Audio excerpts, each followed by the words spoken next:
गांधी क्या कह रही हैं, सुन लेते हैं। I believe that this is a victory for the youth of India. I am so proud of each one of them who has gone and stood there. They have done it exactly in the way that Mahatma Gandhi taught us.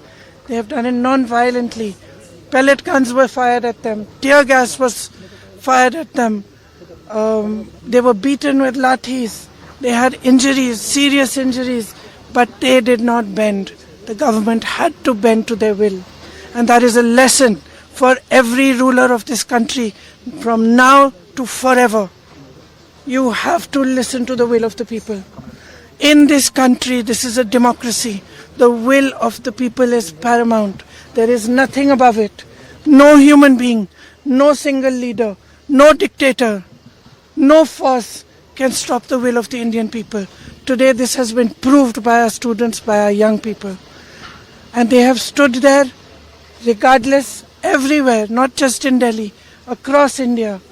They have not cared about any political party, anybody who is trying to make politics out of it, anything. They have not cared. They have stood for what they believed was right. They have fought for what they believed was right. And this is their victory.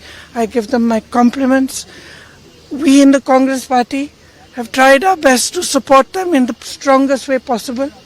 Rahul Gandhi ji has been talking about this issue of paper leaks and exams for a long time.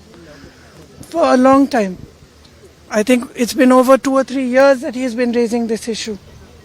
So I think that I want to compliment him as well, because he has raised this issue and he has got the rest of us in the party, the NSUI, the Youth Congress, to not only support the students but to create a movement all across the country for the rights of students, for the reform of our education system.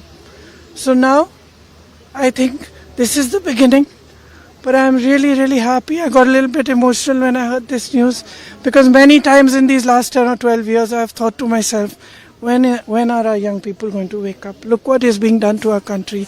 RSS is filling the entire educational system.